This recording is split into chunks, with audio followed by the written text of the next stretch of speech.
Hello guys, welcome to Fiction Quest. So in this video, we will see, what if Naruto awakened the power of Winter Storm and fell in love with Rukia?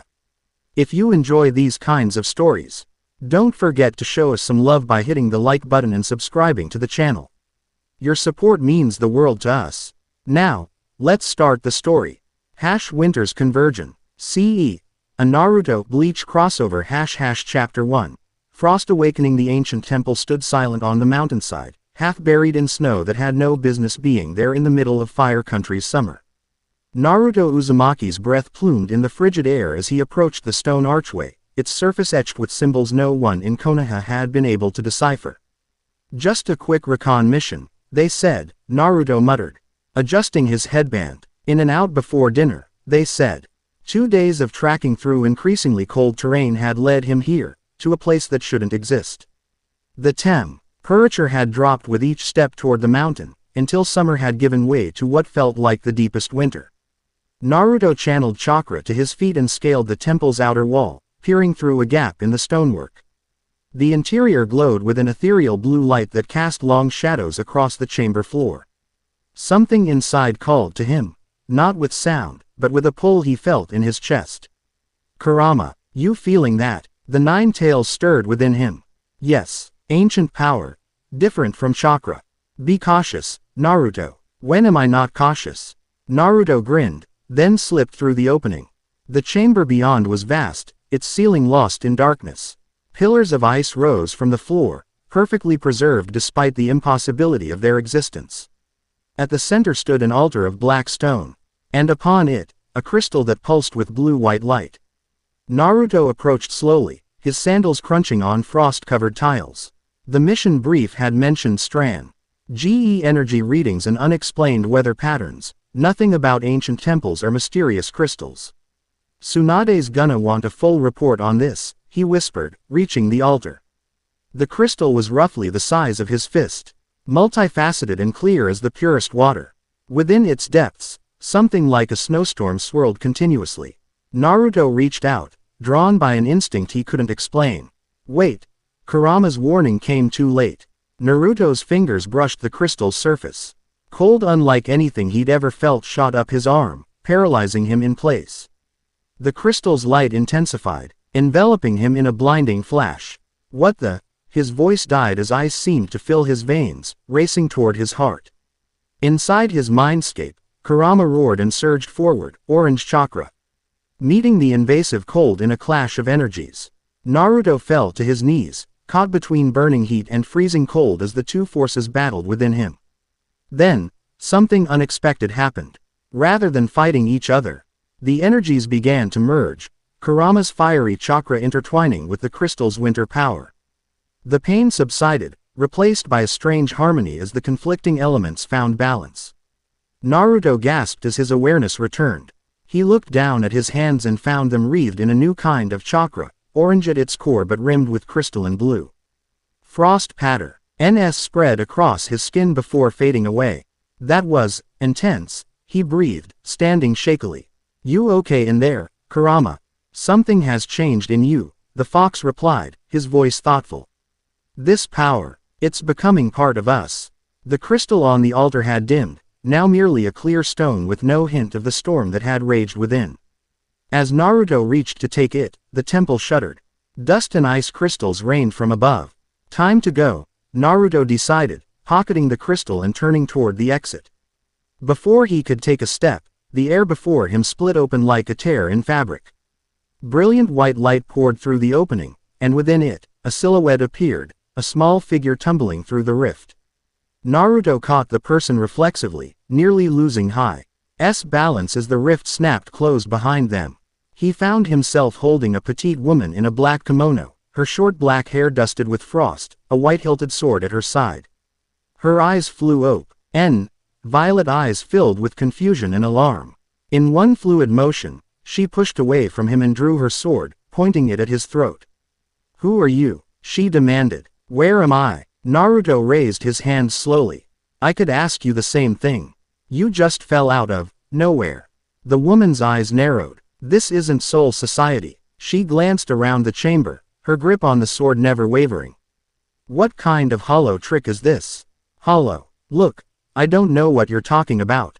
I'm Naruto Uzumaki, ninja of the hidden leaf. You're in Fire Country, and you just appeared out of thin air. The woman studied him intently. You're not a spirit, you're alive. Last time I checked, yeah. Naruto took a cautious step back. Mind lowering the sword. I'm not your enemy. After a moment's hesitation, she lowered her blade slightly. I am Rukia Kuchiki, lieutenant of the 13th Division of the Gote 13. And this is impossible. The temple rumbled again, more violently this time. Chunks of ceiling began to fall. Discuss the impossible later, Naruto suggested, nodding toward the exit. This place is coming down. Rukia sheathed her sword and followed him as they raced through the collapsing temple. They burst into daylight just as the structure imploded behind them, sending a plume of icy dust into the air. Safe on a ridge overlooking the temple ruins, Rukia turned to Naruto, her expression severe. Something pulled me here, across dimensions. This shouldn't be possible. Naruto felt the crystal in his pocket grow cold. Maybe it has something to do with this. He pulled it out, and Rukia's eyes widened. That energy. She reached toward it but stopped short of touching it. It's similar to my Zanpakuto, my sword. It's ice type. Ice type. Naruto looked at the crystal with new interest. When I touched it, it did something to me. To my chakra. Chakra. Rukia frowned. Show me. Naruto hesitated, then focused. The new energy came more easily than he expected, flowing through his pathways alongside his normal chakra. Frost formed around his feet, and the air temperature dropped noticeably. It's like nothing I've felt before, he admitted. Cold, but not dead. More like potential. Rukia's hand moved to her sword. That's impossible. Those energies are remarkably similar to my Sota no Shirayuki's power. Is that why you got pulled here? Some kind of connection. Before Rukia could answer, they both tensed. A presence approached. Multiple presences, moving fast through the trees below. Someone's coming, Naruto murmured. 4, no, 5 ninja. Rukia gave him a surprised look. You can sense them, can't you? Not the way you just did. The group emerged from the tree line, 4 figures in gray cloaks surrounding a taller man with long white hair tied back in a severe ponytail. All wore masks painted with a red droplet pattern. Naruto Uzumaki, the white-haired man, called up to them. You have something that belongs to us. Naruto stepped forward protectively. I don't even know who you are. My name is Tokatsu. We are Blood Dawn, seekers of the Winter Sage's legacy. His cold eyes shifted to Rukia. And it seems you've already begun the convergence. Fascinating. Rukia drew her sword. I don't know what you're talking about, but I sense nothing good from you. Tokatsu smiled thinly. The Shinigami doesn't belong in this world. Hand over the Frost Heart Crystal, and we'll send her back where she came from. Naruto glanced at Rukia, surprised. Shinigami. Death God, she translated. Are close enough. I guide souls to the afterlife. Huh. Naruto turned back to Tokatsu. Sorry, but I don't make deals with creepy guys in masks. Especially when they're lying. Tokatsu sighed. Very well. Take them. The 4 cloaked figures vanished, reappearing in a circle around Naruto and Rukia. They moved with practiced coordination, hands flashing through signs. Earth style. Stone prison. One called. The ground beneath them shifted. Stone spikes erupting upward to trap them. Naruto leapt high, creating shadow clones that scattered in different directions. Rukia moved with unexpected grace, her small form sliding between the stone spikes as they formed. They're after the crystal, Naruto called to her. And probably you too. I gathered that much, Rukia replied dryly, her sword gleaming. Some know my Tsukishiro. She slashed her blade in a circle, and a ring of light appeared on the ground beneath 2 of their attackers. Before they could react, a pillar of ice erupted upward, encasing them completely. Naruto stared for a split second. Impressed. Nice trick. He turned his attention to the other 2 attackers, forming a Rasengan in his palm. As he charged forward, he felt the new cold energy surge alongside his chakra. Spiraling into the Rasengan, the sphere turned crystalline blue, trailing frost as he slammed it into an attacker's chest. Hyoten Rasengan. The impact sent the ninja flying backward. his body coated in a layer of ice that shattered when he crashed into a tree. The fourth attacker retreated, hands forming new signs. Fire style. Searing wave. A blast of flame roared toward Rukia, who stood her ground. Sword raised. Bakudo number 39. Enkozen. A spinning disk of energy appeared before her, deflecting the flames. Naruto appeared behind the fire user, a kunai at his throat. I suggest you stand down. From below, slow applause echoed. Tokatsu hadn't moved from his position, watching the battle with amused interest. Impressive synergy, considering you've just met, he called. The Frost Heart responds to both of you. This is even better than I hoped. He raised his hand, and blood seeped from beneath his sleeve, floating in the air before solidifying into a crimson blade. But playtime is over. Tokatsu moved with blinding speed, appearing between Naruto and Rukia. The blood blade slashed toward Rukia, who parried with her Zanpakuto. The weapons met with a clash of spiritual energy that sent shockwaves across the ridge. Your blade, Tokatsu murmured, pressing against her guard. It resonates with the Frost Heart. Just as the legends described. Naruto formed another Rasengan, this one larger and swirling with wind chakra. The cold energy infused it once again, creating a howling sphere that resembled a miniature blizzard. Get away from her, he shouted, diving toward Tokatsu. The white-haired man disengaged from Rukia and flicked his wrist. The blood from his blade transformed into dozens of needles that shot toward Naruto. Several pierced his shoulder before he could dodge, immediately hardening and burning like acid. My blood contains a special toxin, Tokatsu explained. It won't kill you, we need you alive, but it will make this much easier. Naruto felt his limbs growing heavy, his vision blurring. He stumbled, the Rasengan dissipating as his concentration faltered. Through dimming sight, he saw Rukia charge Tokatsu, her blade glowing white with power. Dance. Sota no Shirayuki. Her Zanpakuto transformed, the blade turning pure white as a long ribbon materialized from the hilt. The temperature dropped sharply as she slashed at Tokatsu, who dodged with inhuman speed. The famous ice-type Zanpakuto, Tokatsu said, sounding pleased. Perfect. He drew more blood from his palm, forming it into a whip that lashed at Rukia from multiple angles. She deflected each strike, ice forming where her blade touched the blood. Naruto fought against the toxin, drawing on Kurama's power to burn it from his system. The fox's chakra surged, mixing with the winter energy in unexpected ways. His vision cleared as frost patterns spread across his skin, neutralizing the poison. That's new, he muttered, flexing his fingers as sensation returned. The frost chakra coating his body felt like armor, light yet protective. Rukia was holding her own against Tokatsu, but only barely. Each clash of their weapons released bursts of spiritual energy and Naruto could now somehow perceive. Cold blue light from Rukia, sickly crimson from Tokatsu. Naruto formed a cross sign with his fingers. Multi-shadow clone jutsu. Dozens of clones appeared, surrounding Tokatsu. They attacked in waves, forcing him to divide his attention. The blood manipulator spun, his crimson weapon extending to slice through multiple clones at once. Your tricks won't save you, Tokatsu called. The toxin is gone, Naruto interrupted, appearing directly behind him.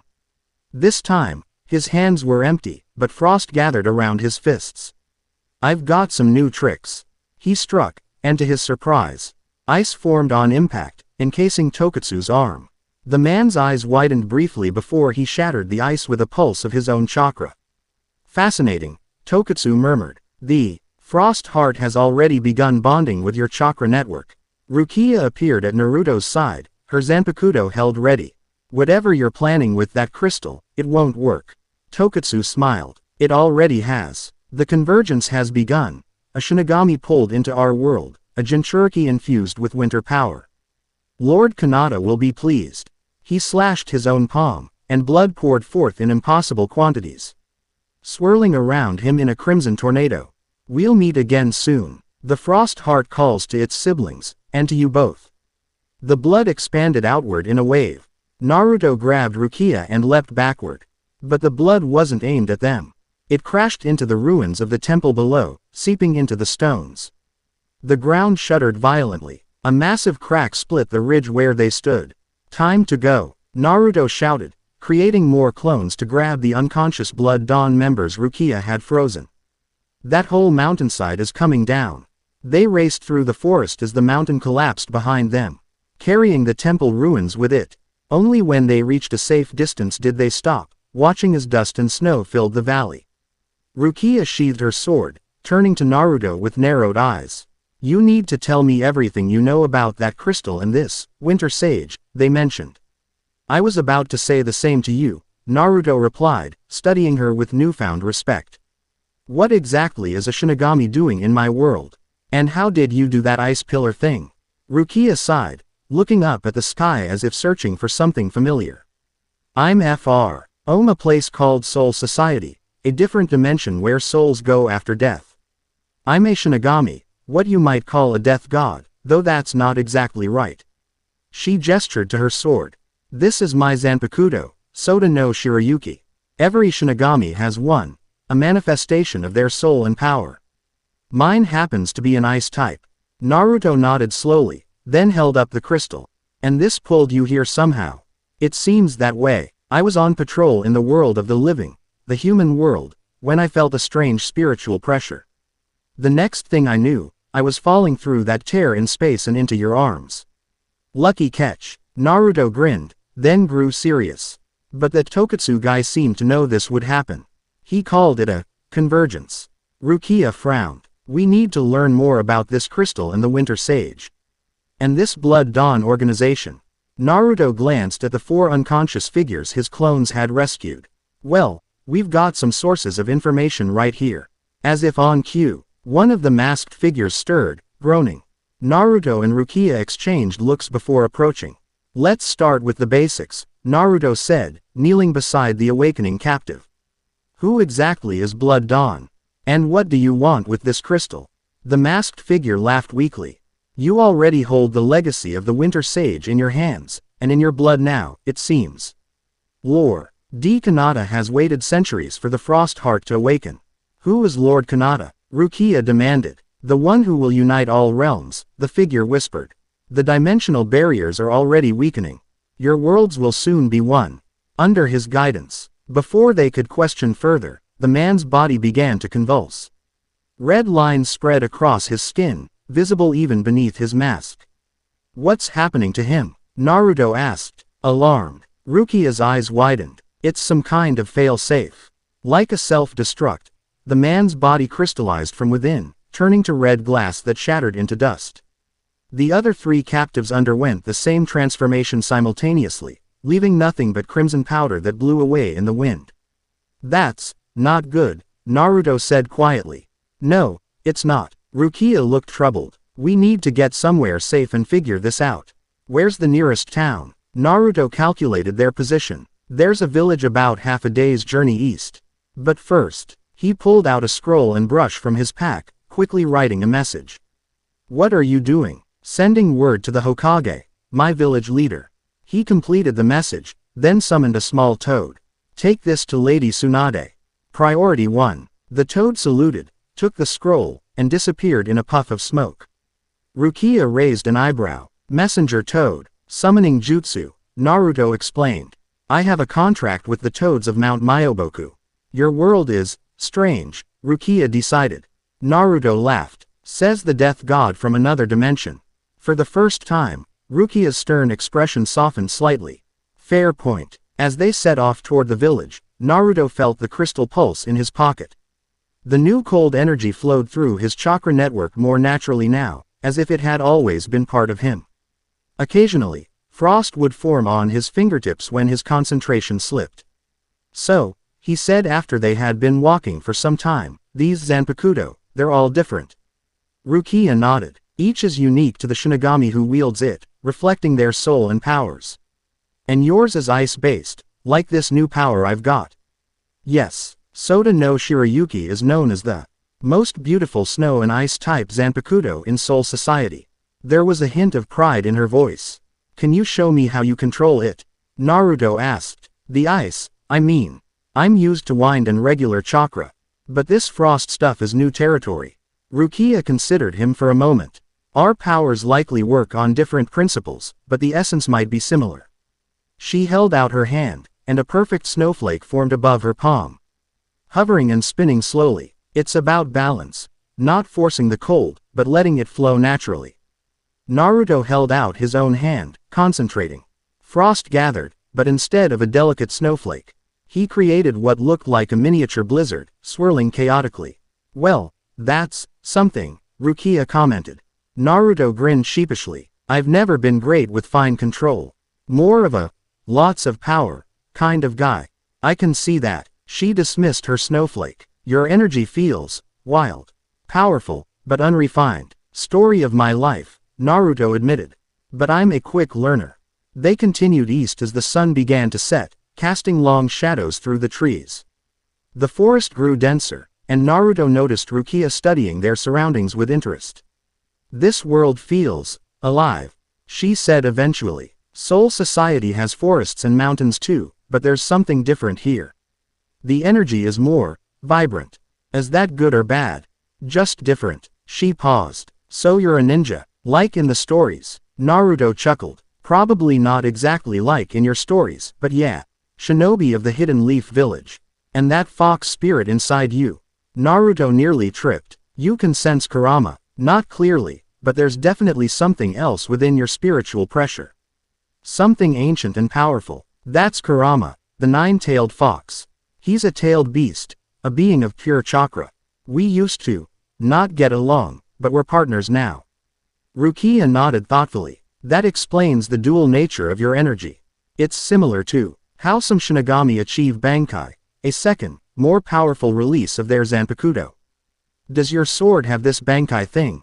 A shadow crossed Rukia's face. Not yet. Something in her tone made Naruto change the subject. So, Shinigami guide souls to the afterlife. That's your job. Among other things, we also fight hollows, corrupted souls that prey on the living and the dead. And maintain balance between worlds.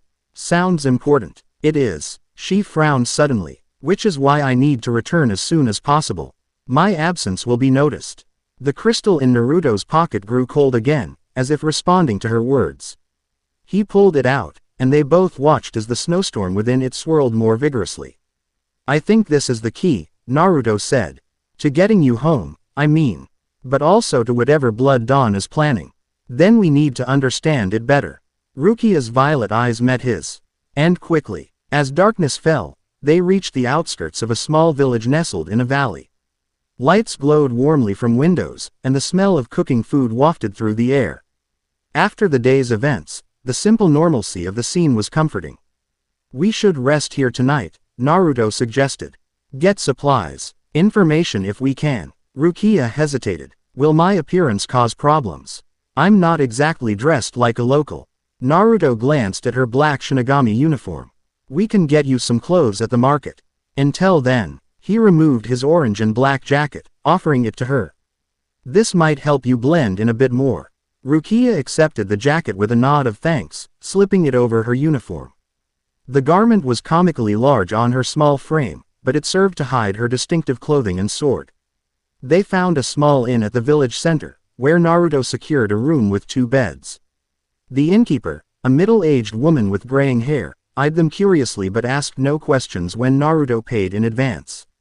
Their room was simple but clean, with a window overlooking the village square. Rukia immediately went to the window, gazing at the unfamiliar stars. The constellations are different here, she noted quietly. Naruto set his pack down and placed the crystal on a small table. Even in the dim lamplight, it glowed with inner energy. Tomorrow we should try to find someone who might know about the Winter Sage, he said. There's bound to be local legends. Especially this close to that temple. Rukia turned from the window. We should also experiment with that crystal, carefully. If it created the rift that brought me here, it might be able to send me back. About that, Naruto scratched the back of his head. I'm not sure we should rush into sending you back just yet. Rukia's eyes narrowed. Why not? Well, for one thing, Dawn is clearly after both of us now. And for another, they mentioned something bigger happening. Realms uniting, dimensional barriers weakening. What if sending you back makes things worse? Or what if my staying here does? Rukia countered. I have responsibilities in Soul Society. People who rely on me. I understand that, Naruto said.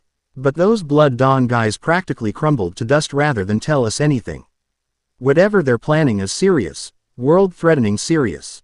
And somehow, we're both part of it now. Rukia sighed, sitting on the edge of her bed. You may be right, but I can't stay here indefinitely. Not asking you to. Just, let's figure out what we're dealing with first. Naruto offered a smile. Besides, you're the only one who might be able to help me control these new ice powers. I suppose that's true. Rukia studied him thoughtfully. Your energy is untrained but potent. If Blood Dawn wants it, there must be a reason. A comfortable silence fell between them as the events of the day caught up with them.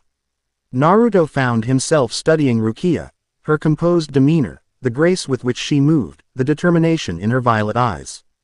Despite her small stature, she carried herself with unmistakable authority.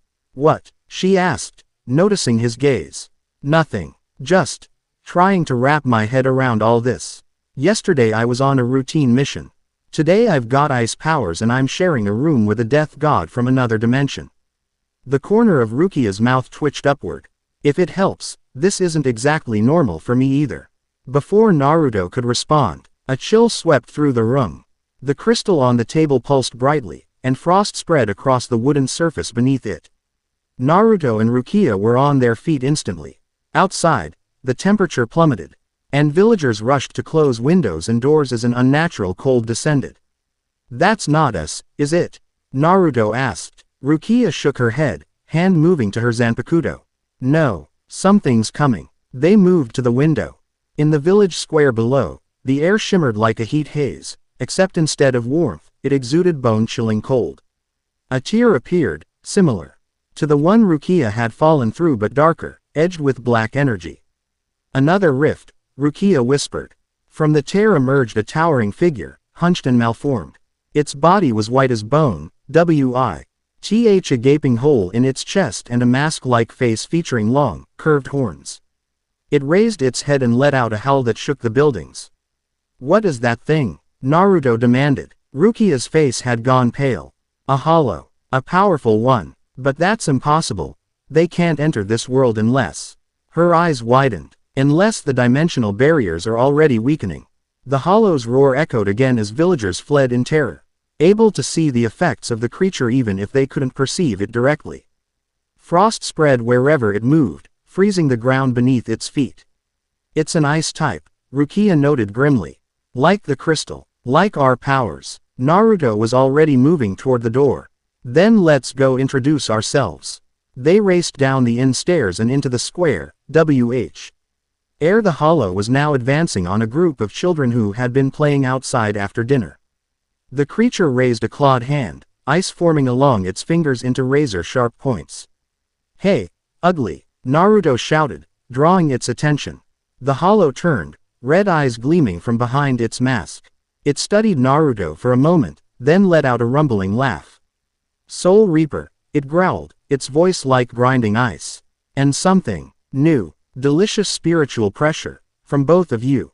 Rukia drew her Zanpakuto. Stand back, Naruto. Hollows are Shinigami territory. No offense, but this is my world, Naruto replied, already forming hand signs. Those are my people it's threatening. The hollow charged, moving with surprising speed for its size. Rukia leapt to meet it, her blade slashing across its arm. The creature howled in pain but struck back, sending her flying into a nearby stall. Naruto created 3 shadow clones that rushed forward, each forming a Rasengan. The swirling chakra, a spheres collided with the hollow's chest, driving it backward but failing to penetrate its tough hide. Physical attacks won't work well, Rukia called, recovering quickly. You need spirit energy, or whatever this new power of yours is. Naruto nodded, dismissing his clones. He focused inward, calling on the winter energy that had merged with his chakra. It responded eagerly, surging through his pathways and manifesting as frost-laden chakra around his hands. The hollow recovered and lunged again, this time aiming for Naruto.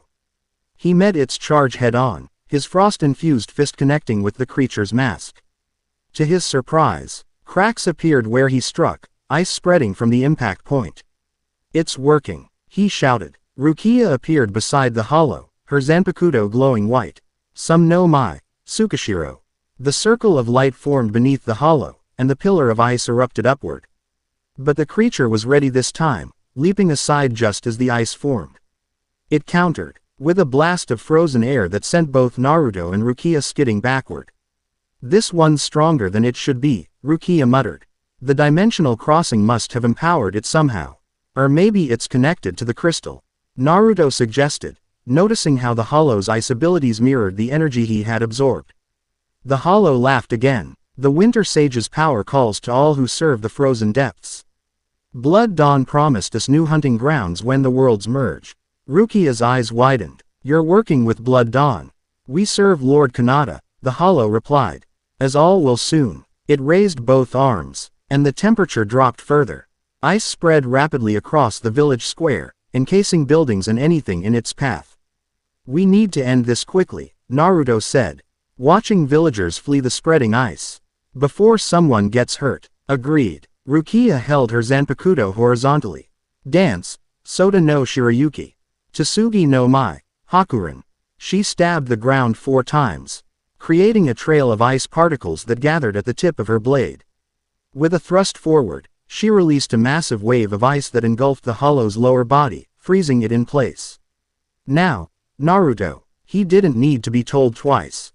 Drawing on both Kurama's chakra and the new winter energy, Naruto formed a Rasengan unlike any he had created before. It spun with the fury of a blizzard. Orange chakra at its core surrounded by layers of crystalline blue energy. Hyoten. Rasengan, he shouted, driving the technique into the hollow's mask. The impact shattered both the mask and the ice holding the creature, sending fragments flying across the square. The hollow dissolved into particles of light, its final roar fading into the night. Naruto and Rukia stood in the center of the square, breathing heavily as the unnatural cold slowly dissipated. Villagers peered cautiously from windows and doorways, unsure what they had just witnessed. Nice technique, Rukia commented, sheathing her Zanpakuto. You adapted quickly. You too, Naruto replied with a grin. That ice wave was impressive. Their moment of victory was short-lived. As the hollow's remains faded completely, the T-ear in space it had emerged from pulsed with dark energy. Instead of closing, it began to widen. That's not supposed to happen, Rukia said, alarmed. I'm guessing nothing about today is supposed to happen, Naruto replied. Stepping closer to the rift, the crystal in his pocket grew painfully cold, vibrating with energy that matched the rift's pulsations. Through the widening tear, they glimpsed another world, misty streets. Traditional buildings, figures in black moving with purpose. Soul Society, Naruto realized. Rukia's home. It's showing us Soul Society, she confirmed, her expression a mix of hope and concern.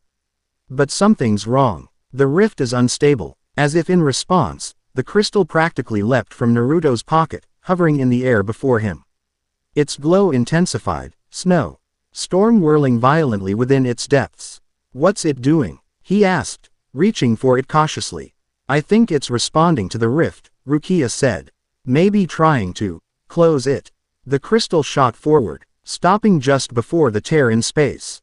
Energy poured from it into the rift, and slowly, the edges began to close. As they watched, the view of Soul Society receded, until finally the rift aled completely with a flash of blue-white light. The crystal fell to the ground, its light dimmed but not extinguished. Naruto picked it up carefully, noting that it felt lighter somehow, as if it had expended part of itself. It sealed the rift, he said wonderingly. But why? Rukia's brow furrowed. If it brought me here, why would it prevent me from returning? Maybe it's not about keeping you here, Naruto suggested. Maybe it's about keeping worlds separate that aren't supposed to merge yet. The hollow mentioned Blood Dawn promising new hunting grounds when worlds merge, Rukia recalled. If they're actively trying to break down dimensional barriers, then this crystal might be working against them, Naruto finished. Which means, we're on the right side, Rukia said with a nod. But we still don't know what we're dealing with. By now, villagers had begun to emerge from their homes, eyeing the frost-covered square with confusion and fear. An elderly man approached them hesitantly. Shinobi-san, he addressed Naruto, bowing slightly. What happened here? The cold, the destruction. Naruto exchanged glances with Rukia. There was an intruder. We've dealt with it, but there may be more. The old man's eyes lingered on Rukia, taking in her unusual appearance despite Naruto's oversized jacket. You are not from around here, young lady. No, she admitted. I'm from far away.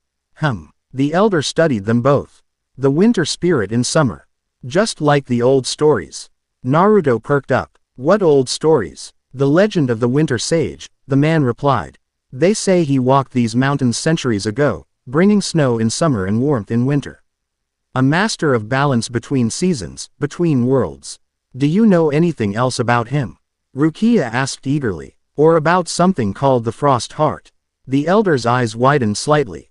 The Frost Heart is said to be one of 3 sacred treasures the winter sage created to maintain balance. The crystal of winter, the ember of summer, and the seed of spring. He glanced at Naruto's pocket where the crystal had been. But these are just old tales. Where could we learn more about these tales? Naruto pressed. The man pointed toward the mountains east of the village. There is a shrine 3 days' journey from here, tended by monks who preserve the old knowledge. If anyone knows the truth of the winter sage, it would be them. Naruto bowed respectfully. Thank you, elder. We'll seek them out. As they helped the villagers clean up the damage from the battle, Rukia seemed lost in thought. Finally, as they returned to their room at the inn, she spoke. If there are 3 treasures, and Blood Dawn has been searching for the Frost Heart, then they're probably after the other 2 as well, Naruto concluded. And this Lord Kanata must want them for some purpose related to merging dimensions. Which could be catastrophic, Rukia said grimly. The boundaries between worlds exist for a reason. If Soul Society, your world, Hueco Mundo where the hollows live, and who knows what other dimensions suddenly collided. Chaos, Naruto agreed. Death on a massive scale. They fell silent, contemplating the magnitude of what they might be facing. The crystal sat on the table between them, its glow pulsing gently like a heartbeat. We should get some rest, Naruto finally said. Tomorrow, we head for that shrine. Maybe the monks can tell us more about the winter sage and how to control these powers. Rukia nodded, but her expression remained troubled. I should be trying to return to Soul Society, to warn them. But if the boundaries are already weakening, then you might be exactly where you need to be, Naruto finished for her. Besides, we make a pretty good team. That hollow didn't stand a chance against us. That earned a small smile from Rukia. You're not as hopeless as I first thought. High praise, Naruto laughed. I'll take it. As night deepened, snow began to fall outside their window, light, delicate flakes drifting down in the summer air. Villagers looked up in wonder at the impossible weather. Naruto glanced at Rukia. Is that you? She shook her head. Not intentionally. You don't think so. He looked at the crystal. I think our friend here is still adjusting to its new hosts. Hosts? Rukia raised an eyebrow. You make it sound alive. Isn't it? In a way. Naruto watched the snowstorm swirling within the crystal. It responds to us, to rifts, to danger. It has purpose. Rukia considered this. In Soul Society, there are artifacts with consciousness of a sort. Zanpakuto spirits, for instance. Then maybe the Frost Heart is something similar, Naruto suggested. Not just a tool, but a being with its own agenda.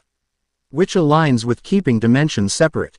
Apparently, Rukia mused. At least for now. They watched the snow fall in comfortable silence. Despite the danger they faced and the mysteries that surrounded them, Naruto felt a strange sense of rightness about the situation.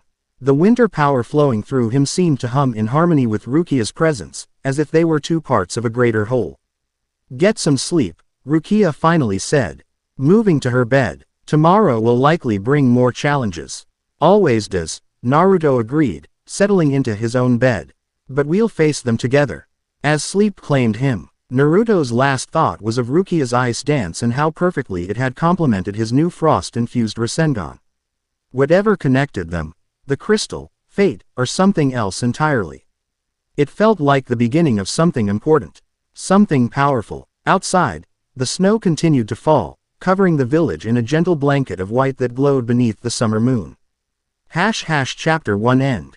Chapter 2. Frozen Hearts. Dawn broke over the snow-covered village, sunlight transforming the unexpected blanket of white into a field of diamonds. Naruto stood at the window, watching villagers step cautiously onto the snow. Faces filled with wonder at the impossibility of it, summer flowers poking through winter frost, a contradiction made manifest. The crystal sat cool against his palm, its internal storm calmer now. Almost peaceful. Behind him, Rukia slept soundly, her small form barely disturbing the blankets. During the night, frost patterns had formed on the walls around her bed, delicate crystalline artworks that spoke of dreams and power not fully contained. Even in sleep, Naruto murmured, impressed. Rukia's eyes opened instantly, alert in a way that spoke of years of training and vigilance. What time is it? Early. The village is just waking up. Naruto gestured to the frost patterns surrounding her. Your Ryutsu leaks when you sleep. Rukia sat up, noting the ice formations with a frown. That hasn't happened since I was a trainee. She studied the patterns more closely. Though these are different, more complex. It's beautiful, Naruto said simply. Their eyes met briefly before Rukia looked away, rising from the bed and straightening her Shinigami robes beneath Naruto's borrowed jacket. We should get supplies before heading to the shrine. And perhaps some local clothing for me. An hour later, they stood in the village's small marketplace. Rukia now wore a simple blue kimono over close-fitting black pants, practical for travel while drawing. Less attention than her Shinigami uniform. Her Zanpakuto remained at her side, wrapped in cloth to disguise its true nature. How does it feel? Naruto asked as she adjusted the unfamiliar clothing. Strange, Rukia admitted, but practical, and less conspicuous. A small commotion near the village center drew their attention. Villagers gathered around the elder they had spoken with the previous night, who gestured animatedly at the lingering snow. The winter sage's blessing, the old man proclaimed. Snow in summer, the sign of his return. Naruto and Rukia exchanged glances. Should we tell them it's not exactly a blessing? Naruto muttered. Better not, Rukia replied.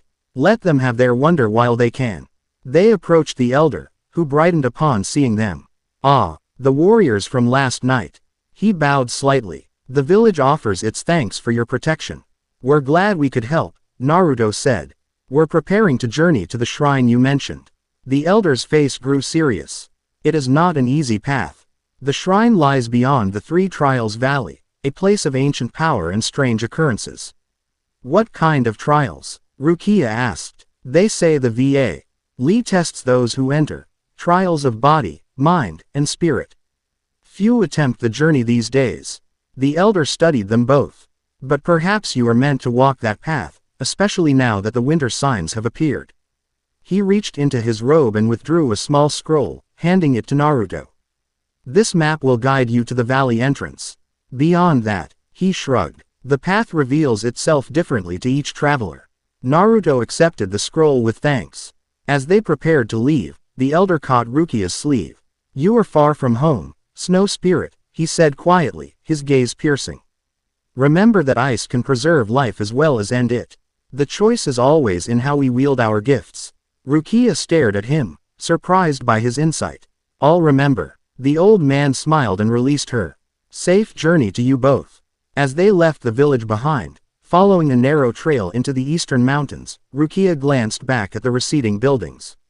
That elder. He knew what I was, somehow. Maybe he's more than he appears, Naruto suggested. This whole region seems connected to the Winter Sage legend. Maybe he's a keeper of that knowledge. Or perhaps Blood Dawn has agents even in small villages. Naruto considered this. You think he could be working for them? I don't know. Rukia shook her head. But we should be cautious about who we trust. They walked in companionable silence as the trail steepened, winding through increasingly dense forest. The snow from the village had not extended this far, but the air grew colder as they climbed higher into the mountains. So, Naruto said eventually, while we walk, maybe you could teach me more about controlling this ice power. Rukia glanced at him. I can try, though as I said yesterday, our energies work on different principles. But they're connected somehow. The crystal, your Zanpakuto, my new abilities, they all resonated with each other against that hollow. True, Rukia considered for a moment. Very well. The first principle of wielding ice-type power is understanding that cold is not merely the absence of heat, it's an energy in its own right. Naruto nodded. I've been thinking of it as just frozen chakra. It's more than that. Ice represents potential. Water suspended between states, holding energy in perfect balance. She held out her hand, and a small sphere of ice formed above her palm. When I shape ice, I'm not forcing it into a form. I'm inviting it to express its true nature. Naruto watched intently as the ice sphere transformed into a delicate snowflake, then a miniature sword, then back to a sphere. Your turn, Rukia said. Start small. Just try to form a sphere. Naruto concentrated, extending his hand as she had done.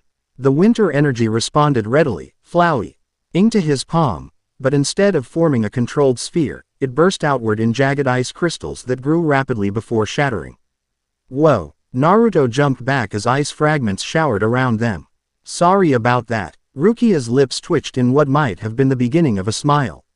You're using too much power and not enough finesse. Typical shinobi approach. Hey! Naruto protested good-naturedly. I can do finesse. Show me, she challenged. Naruto tried again, this time focusing on restraining the flow of energy. The results improved slightly. The ice formation was smaller and lasted longer before destabilizing. Better, Rukia acknowledged, but you're still forcing it.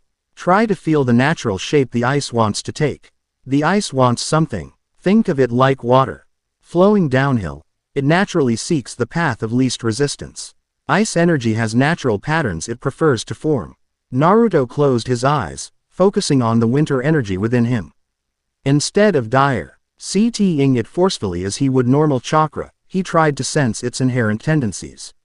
To his surprise, he could feel subtle currents within the cold power, patterns that seemed to whisper of crystalline structures and fractal designs. When he opened his hand this time, frost gathered more slowly, swirling above his palm before condensing into a rough sphere. It wobbled but held its shape. I did it, he exclaimed, then promptly lost concentration. The ice sphere melted instantly, splashing cold water onto his hand. Rukia nodded approvingly. Not bad for a beginner. With practice, you'll gain more control. How long did it take you to master your powers? A shadow crossed Rukia's face. Years. And I'm still not. She paused. There are levels of mastery I haven't yet achieved. Naruto sensed her reluctance to elaborate and changed the subject. So, this 3 trials valley. Any guesses what we might face? If the trials test body, mind, and spirit as the elder said, we should prepare for physical challenges. Puzzles are illusions, and perhaps something that confronts our deepest fears or desires. Sounds fun, Naruto remarked dryly. We could turn back, Rukia suggested, her tone indicated she had no intention of doing so. Not a chance. Besides, I'm curious about this winter sage now. If his powers were anything like what we've got, he must have been incredibly strong. By midday, the trail had brought them to a high ridge overlooking a vast valley split by 3 distinct paths. Mist clung to the valley floor, obscuring the details of each route, but even from a distance, they could sense the differences. The leftmost path ran through what appeared to be a dense, dark forest. The center path led into a field of reflective ice that shimmered eerily in the sunlight. The right path ascended toward a series of jagged peaks shrouded in swirling snow. 3 paths, Rukia observed. 1 for each trial, perhaps. Naruto unrolled the elder's map. According to this, all 3 paths eventually converge at the shrine, but he frowned at the faded ink. There are warnings here. Something about only those who face themselves may pass. Cryptic, Rukia remarked, but not unexpected for trials designed to test worthiness. They descended into the valley, the mist thickening around them as they approached the junction where the paths diverged. Standing at the crossroads, Naruto felt the crystal pulse in his pocket, growing colder. The crystal's reacting to this place, he said, pulling it out. The snowstorm within it had intensified, swirling violently. Rukia studied the 3 paths more carefully. I can feel spiritual pressure from all 3 directions, ancient, powerful. This valley has been imbued with energy for centuries. Which path should we take? Before Rukia could answer, a figure emerged from the mist ahead of them. A woman in white and red priestess robes, her long black hair tied back in a simple ponytail. She carried a staff topped with a small silver bell that chimed softly as she walked. Travelers, she greeted them, her voice musical and warm. "You seek the shrine of the Winter Sage." Naruto and Rukia exchanged glances. Both instantly alert but giving no outward sign of suspicion. "We do," Naruto confirmed. "Do you serve the shrine?" The woman bowed slightly. "I am Hinami, attendant of the sacred grounds. Few visitors brave the valley these days." Her dark eyes moved to the crystal in Naruto's hand, widening slightly. "The Frost Heart. So the rumors were true." "What rumors?" Rukia asked, her hand casually moving closer to her concealed Zanpakuto. Hinami smiled serenely. "That the Winter Sage's legacy has awakened at last. The signs have been appearing for weeks. Unseasonable frost, strange lights in the mountains. Dreams of ice and snow among the sensitive." She approached, stopping a respectful distance away. "The crystal chose you," she said to Naruto, then turned to Rukia. "And called you from beyond. The convergence has begun." "That word again," Naruto noted. "Tokatsu used it too." "Tokatsu." Hinami's expression revealed nothing. "I do not know this name." Rukia studied the priestess intently. "How do you know I'm from beyond?" "Your spiritual energy carries the signature of another realm. I have studied the Winter Sage's teachings my entire life. I recognize the signs." Hinami gestured to the three paths. "The valley will test you, but as bearers of the Frost Heart, you may choose to undertake the trials together rather than separately." "And what exactly are these trials?" Naruto asked. "The trial of body through the Forest of Hunger, where your physical strength will be challenged," Hinami explained, pointing to the left path. "The trial of mind across the mirrors of truth, WH. Air illusions and puzzles will test your wisdom." She indicated the center path. "And the trial of spirit upon the howling peaks, where your deepest self will be laid bare." She turned back to them. Quote, "Most who come this way attempt only one path, seeking specific knowledge. But those who would understand the Winter Sage's full legacy must overcome all three." "And you?" Rukia asked. "Which path do you take?" "As an attendant, I am permitted to walk the hidden paths between trials." Hinami smiled. "I can guide you to the shrine, but I cannot aid you through the trials themselves." Naruto and Rukia conferred quietly. "What do you think?" Naruto asked. "Can we trust her?" "I'm not certain," Rukia admitted.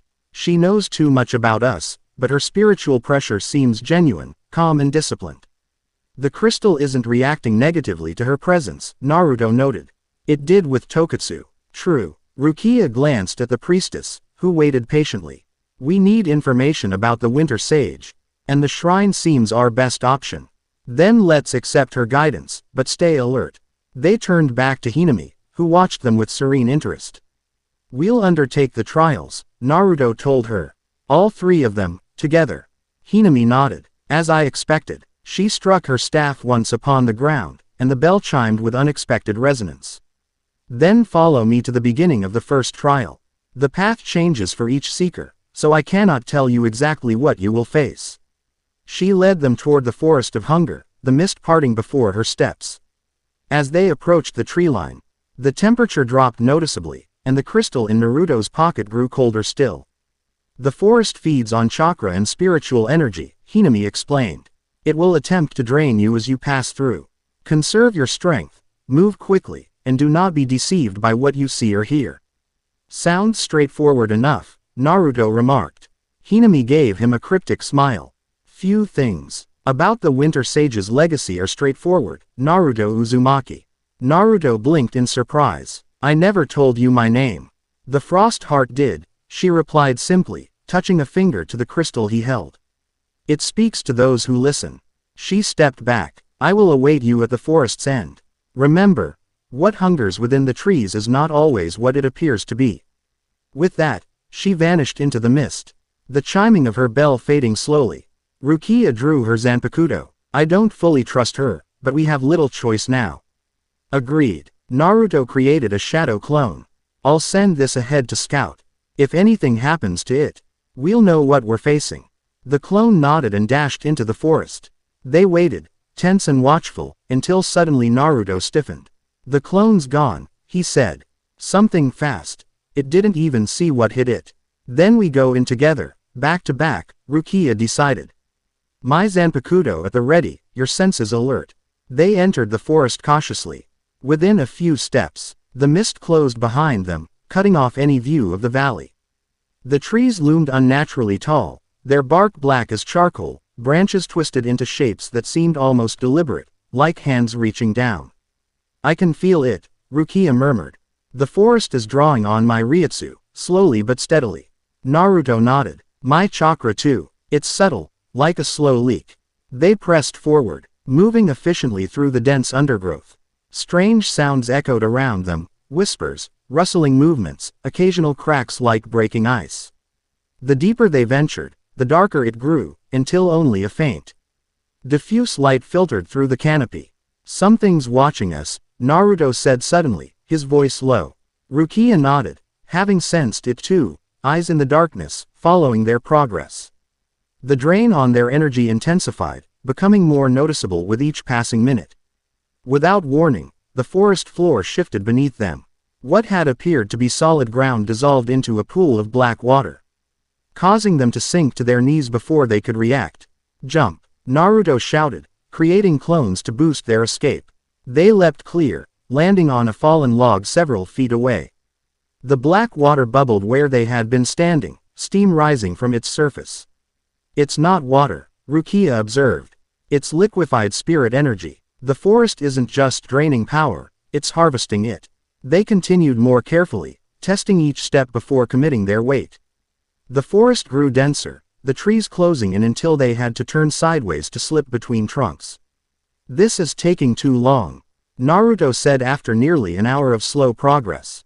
"At this rate, the forest will drain us completely before we reach the end." Rukia nodded grimly. "We need to find another way." She studied their surroundings, then pointed upward. "The canopy. If the forest feeds through the ground, perhaps above." "Worth a try," Naruto agreed. He created multiple shadow clones that formed a living ladder, allowing them to climb to the upper branches. From their new vantage point, they could see the forest stretched for miles, but there, in the distance, a break-in. The trees revealed a clearing where a small structure stood. "That must be the exit point," Rukia said. "If we can move through the canopy." A sudden rustling sound cut her off. The branches around them began to move, not swaying in wind, but deliberately, like awakening limbs. Wooden creaks became groans as the trees themselves came alive, branches twisting toward the intruders in their heights. "Run!" Naruto shouted. They sprinted across the branches, leaping from tree to tree as animated limbs grabbed at their ankles. Behind them, the forest canopy churned like a stormy sea, trees bending unnaturally to pursue them. "It's hurting us," Rukia realized as they were forced to change direction repeatedly, branches blocking certain paths while leaving others open. Toward what? Naruto wondered. They got their answer moments later when they burst into a small clearing within the canopy. At its center stood what appeared to be a massive flower bud, easily 15 feet tall, its surface glistening with bluish sap. As they landed on the edge of the clearing, the bud trembled, then slowly unfurled to reveal a cavernous maw lined with crystalline teeth. At its center, a glowing blue core pulsed with harvested energy. "The heart of the forest," Rukia breathed. "And it's hungry," Naruto added as the enormous flowers swayed toward them, emanating a pull that tugged at their very essence. The drain on their chakra and Ryutsu intensified tenfold, becoming a painful extraction that made them both stagger. Naruto felt his knees buckle as the flower's power tore at his energy reserves. "We need to destroy it," he gasped. Rukia raised her Zanpakuto with effort. "Dance, Sota no Shirayuki." Her blade transformed, turning pure white as the ribbon materialized from the hilt. Despite the forest's drain, her ice power responded, frost spreading across nearby branches. "Some no mai, Tsukishiro." The circle of light formed beneath the massive flower, but as the ice pillar began to rise, the forest's drain intensified further, stealing energy from the technique itself. The pillar grew only halfway before crumbling away. "It's feeding on our attacks," Rukia realized, breathing heavily. Naruto struggled to stand, feeling even Kurama's vast chakra reserves being siphoned away. "Then we don't fight it directly." He reached for the crystal in his pocket. Unlike their own energies, the Fr. Ost heart seemed unaffected by the forest's hunger. If anything, it felt colder, more potent in response to the threat. "Rukia," he called, holding out the crystal. "Together. Not our power, its power." Understanding dawned in her eyes. She placed her hand over his, both of them gripping the crystal. Instantly, its internal storm accelerated, light pouring between their fingers. The flower creature recoiled, its pulling force momentarily disrupted. In that instant of reprieve, Naruto and Rukia channeled the crystal's energy, not drawing it into themselves, but directing it outward, using their bodies as conduits rather than sources. Winter power surged through them, a torrent of cold energy that felt ancient and vast. Frost exploded outward in a spherical wave, coating everything it touched. The flower's maw froze mid-motion, ice creeping across its surface and down into its core. The forest fell silent as the ice spread rapidly through the canopy, following the network of energy-draining connections to their source. Within moments, the entire visible portion of the forest stood frozen, transformed into a breathtaking crystal sculpture. Naruto and Rukia stood at the epicenter, panting from exertion despite not having used their own power. The crystal between their hands dimmed slowly, its task complete. That was. Naruto began. Incredible, Rukia finished. The crystal didn't just attack the flower, it severed the forest's connection to whatever power animates it. They carefully navigated down through the frozen canopy, finding that the trees, while coated in ice, no longer moved or drained their energy. The forest had become simply a forest again, beautiful in its crystalline transformation but no longer hostile. When they reached the ground, the path ahead lay clear. A straight line through frozen trees to the clearing they had spotted from above. As they approached, they saw Hinami waiting beside a small wooden shrine, her expression impressed. "Few overcome the forest's hunger," she said as they reached her. "Fewer still transform it in the process." She gestured to the frozen landscape around them. "You did not simply pass the trial, you changed its nature." "The crystal did most of the work," Naruto admitted. "No." Hinami shook her head. "The frost heart is a tool, not a solution. It responded to your combined intent. Your choice to work together, to anel rather than consume. That was the true test of the trial of body." "You knew what we would face," Rukia observed, not entirely pleased. "I knew the nature of the trial, not its specific form." Hinami struck her staff on the ground. And the bell chimed. "Rest briefly. The trial of mind awaits, and it will test you differently." They took her advice, sitting on frozen logs while recovering their strength.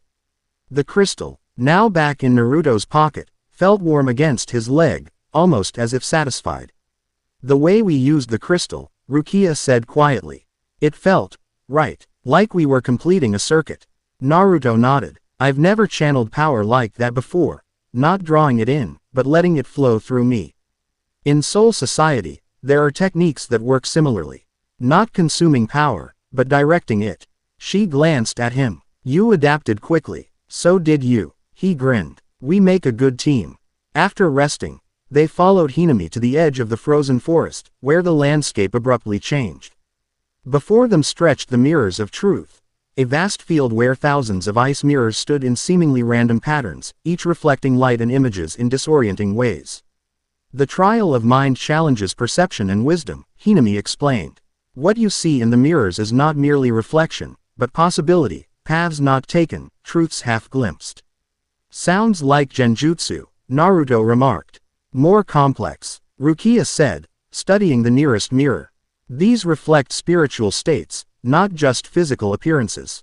Hinami nodded. "To pass through, you must find the true path among countless false ones. I will await you at the far side." She paused. "A word of caution. Do not linger too long before any single mirror. What you see may trap you more effectively than any cage." With that warning, she departed once more, following what appeared to be a narrow path that vanished as soon as she had passed. Naruto created several shadow clones. "Let's scout multiple paths at once." The clones dispersed, moving carefully among the mirrors. Almost immediately, shouts of confusion echoed across the field as the clones encountered their own reflections that moved independently or showed entirely different scenes. One by one, the clones dispelled themselves, overwhelmed by what they witnessed. The rush of their experiences flooded back to Naruto, who staggered under the onslaught of contradictory images. "That was intense," he gasped. "The mirrors showed me everything. Different versions of my life. Choices I could have made, futures I might still have. Rukia steadied him. Then we can't rely on your clones. We need to find the path together. They entered the mirror field cautiously. The first mirrors they passed showed simple reflections, themselves as they were currently. But as they ventured deeper, the images began to shift. Naruto paused before a mirror that showed him dressed in the Hokage's robes, standing proudly with a village united behind him. In another nearby mirror, he saw himself corrupted by hatred, eyes red with malice as he unleashed the Nine Tails power destructively. Possibilities, he murmured, understanding Hinami's warning.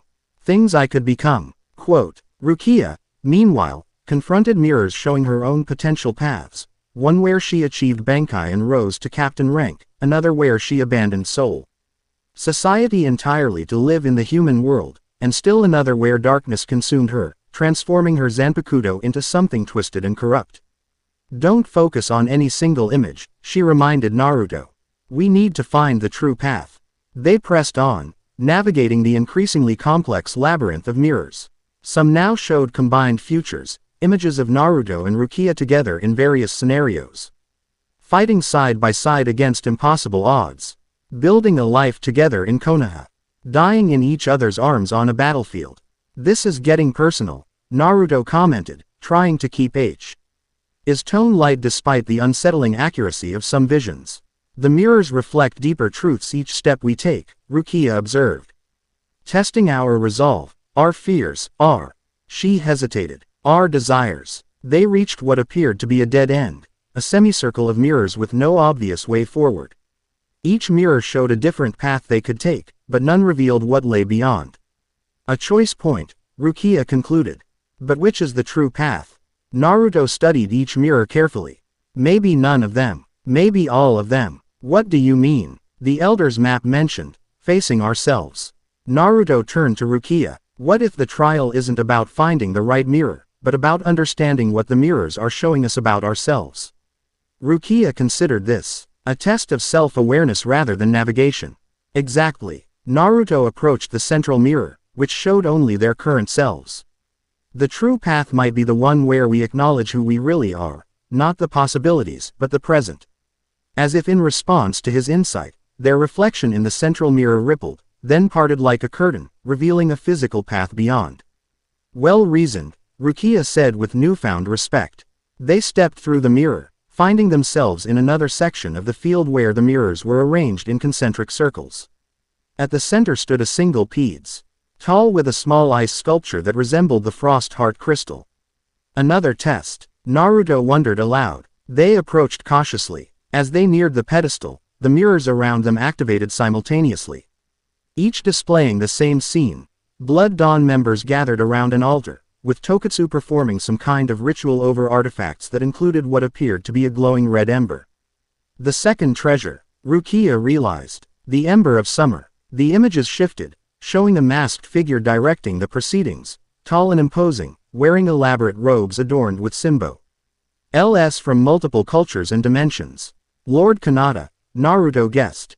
The figure turned, as if hearing them, and looked directly out of the mirrors. Though his face remained hidden behind a mask decorated with spiraling patterns. They felt the weight of his gaze across dimensions. The bearers of winter, a voice echoed through the mirror field. How interesting that the frost heart chose you both. Rukia's hand moved to her Zanpakuto. Is this real or just another illusion? Neither. Both. The figure gestured, and the scene expanded to show a massive chamber where technology and ancient artifacts merged in disturbing harmony. The barriers between worlds grow thin. Soon, all realms will be one, as they were meant to be. Who are you? Naruto demanded. What do you want? I am Kanata, first of the sage lineage. Keeper of dimensional harmony. The figure's voice resonated with power. And you hold what is rightfully mine, the first key to reunification. Rukia stepped forward. Reunification would destroy countless lives across all worlds. The boundaries exist for a reason. A reason born of fear and ignorance, Kanata replied.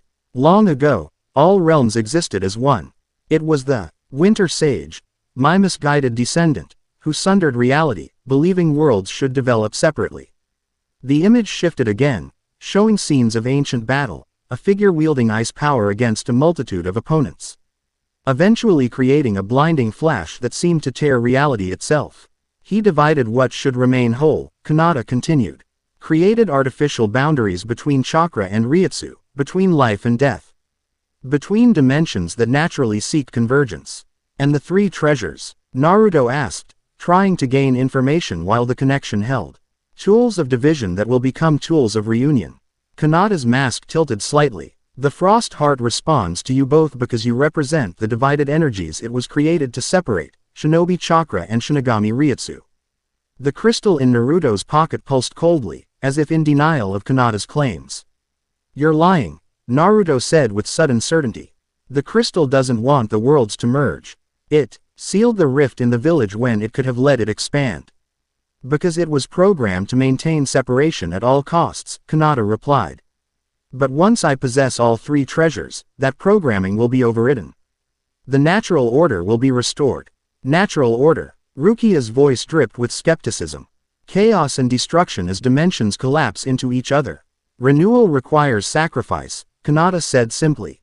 Those worthy will survive to inhabit the reunified realm. The ice sculpture on the pedestal suddenly glowed, revealing itself not as a mere replica but as a communication device. Kanata's presence grew stronger, more tangible through the connection. You could join us, he offered. The Frost Heart has already begun bonding with you both. You could help shape the new world rather than perish with the old. Naruto and Rukia exchanged glances, a wordless communication passing between them. We'll pass, Naruto said firmly, drawing a kunai. Such potential, wasted. Kanata sighed. Tokatsu will be disappointed. He had high hopes for you, especially the Shinigami. Tokatsu. Rukia frowned. He works directly for you. All of Blood Dawn serves my vision. Some knowingly, others. The mask tilted toward the edges of the image, where Hinami could be seen standing among the Blood Dawn members. Some serve while maintaining useful disguises. The revelation hit them both hard. Hinami, their guide, the shrine attendant, was part of Blood Dawn. The trials, Naruto realized. They're not tests of worthiness. They're assessments of our compatibility with the crystal.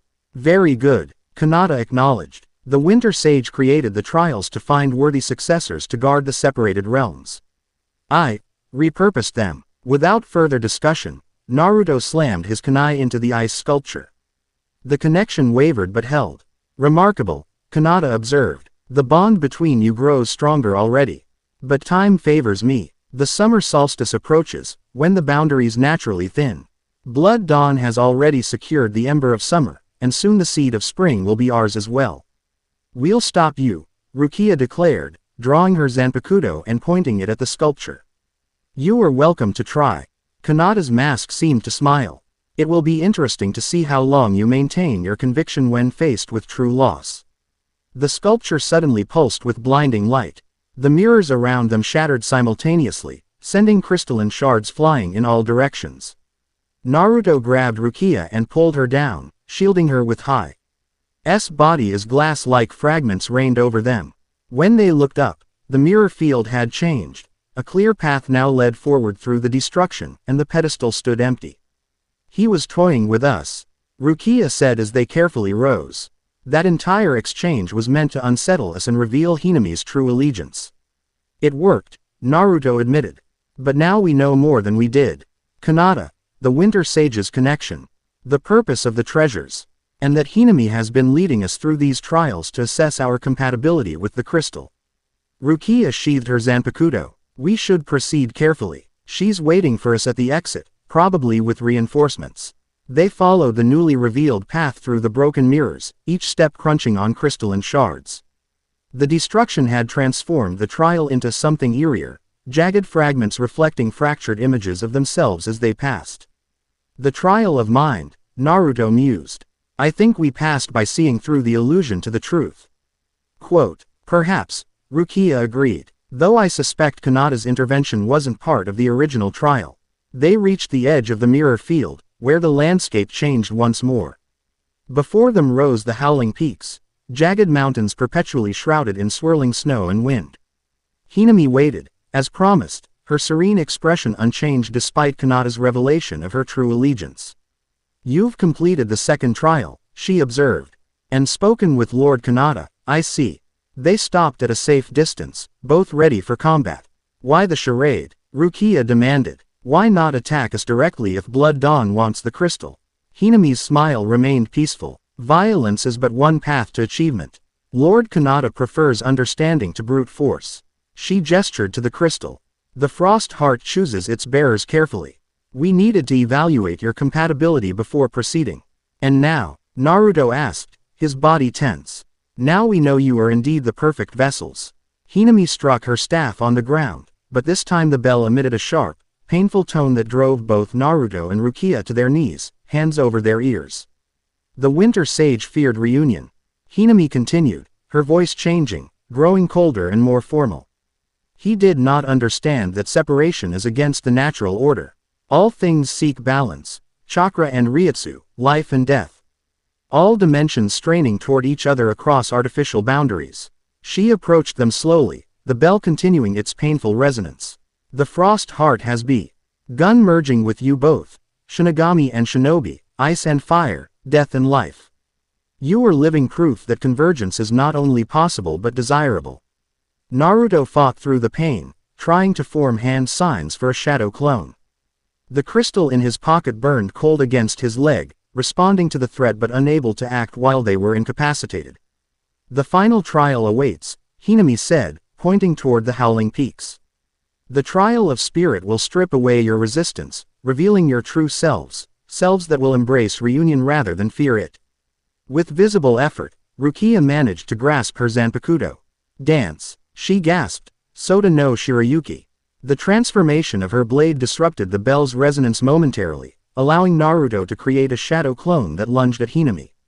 The priestess sidestepped with unexpected grace, striking the clone with her staff and dispelling it instantly. Resistance only prolongs suffering, she said, almost regretfully. The convergence cannot be stopped, only embraced or endured. The bell's tone shifted, becoming deeper, more penetrating. Rather than pain, it now induced a strange lethargy, making their limbs feel heavy and thoughts sluggish. What is she doing? Naruto mumbled, fighting to stay alert.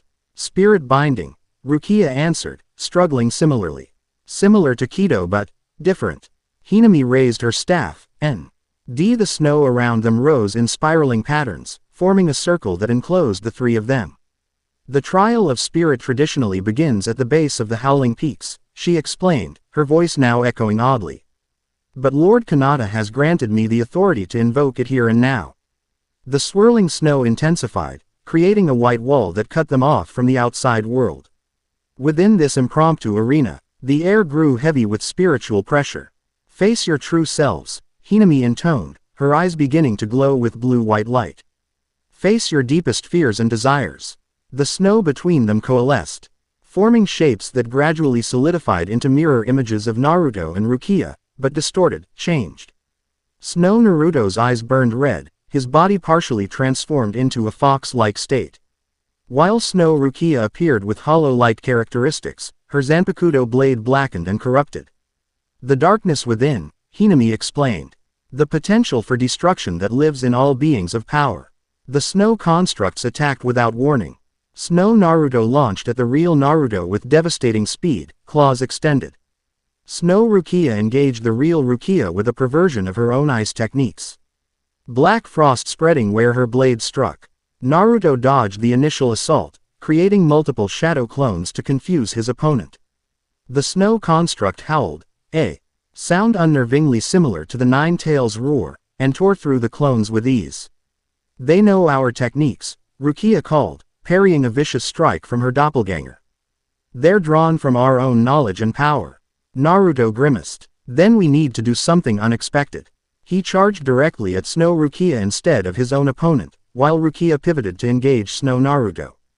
The constructs hesitated briefly at the switch, giving them a momentary advantage. Naruto formed a Rasengan, infusing it with the winter energy from the crystal. Hyoten. Rasengan, he shouted, driving the technique into Snow Rukia's chest. The construct fractured but quickly reformed, ice filling the damaged area. Meanwhile, Rukia used a binding Kido on Snow Naruto. Bakudo number 61, Raikujokuro. 6 rods of light slammed into the construct. immobilizing it momentarily before it broke free with a surge of icy chakra. Impressive adaptation, Hinami commented from the edge of the arena. But the trial has only begun. The snow construct suddenly dissolved, then reformed into new shapes, people precious to them.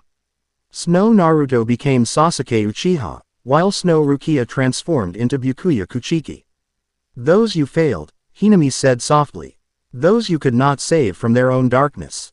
The snow version of Sasuke drew a blade crackling with Chidori lightning. You weren't strong enough, Naruto. It said in a perfect imitation of Sasuke's voice. You couldn't bring me back. Snow Byakuya leveled a cold stare at Rukia.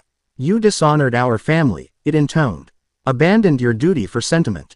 Naruto faltered, the accusation striking deeper than any physical blow could. Rukia similarly hesitated, old wounds reopened by the construct's words. The snow figures attacked in that moment of weakness, pressing their advantage. Naruto barely avoided Snow Sasuke's Chidori, while Rukia took a glancing blow from Snow Byakuya's blade that left frost burns along her arm. This isn't real, Naruto growled, recovering his resolve. Sasuke made his own choices. So did your brother, he called to Rukia. These are just manipulations. Correct. Rukia agreed, her eyes hardening. And not very subtle ones. They fought back with renewed determination, but the snow constructs adapted to every strategy, drawing on their deepest knowledge and fears. When physical attacks proved ineffective, the constructs switched to psychological warfare, voicing doubts and regrets that hit painfully close to home. You will always be alone, Snow Sasuke taunted Naruto. The power within you ensures it. No one will truly accept you. You don't belong anywhere, Snow Byakuya told Rukia. Not in Soul Society, not in the human world, and certainly not here. Despite recognizing the manipulation, the words stung. Naruto and Rukia found themselves driven back, fighting defensively as the constructs pressed their advantage. Yield to the inevitable, Hinami called. Accept the convergence, and this pain ends. Naruto caught Rukia's eye across the battlefield. In that brief moment of connection, understanding passed between them, not just tactical, but deeper. They recognized the shared pain in each other's eyes. The similar wounds inflicted by isolation and duty. Together, Naruto said simply. Rukia nodded. Together, they moved in perfect synchronization, closing the distance between them until they stood back to back. The snow construct circled warily, sensing the change in strategy. The crystal, Rukia murmured. Like in the forest, Naruto withdrew the frost heart, holding it between them. Rukia placed her hand over his. Her Zanpakuto still held ready in her other hand. This time, instead of directing the crystal's power outward, they drew it into themselves, not to consume it, but to harmonize with it. The crystal's storm accelerated, light pouring between their fingers and flowing into them both. Cold energy suffused them, but differently from before. Rather than separate currents, their energies merged. Naruto's chakra and Rukia's Ryutsu flowing together through the crystal's power, becoming something new. Frost spread across their bodies, not as armor but as a visible manifestation of their unified energy. Where they touched, light pulsed in rhythmic waves. What is this? Hinami demanded, her composure slipping for the first time. This wasn't foreseen. The snow constructs attacked simultaneously, but met a barrier of swirling ice and energy that formed automatically around Naruto and Rukia. Their strikes dissipated harmlessly against the shield. You tried to use our fears against us, Naruto said, his voice overlaid with a crystalline resonance.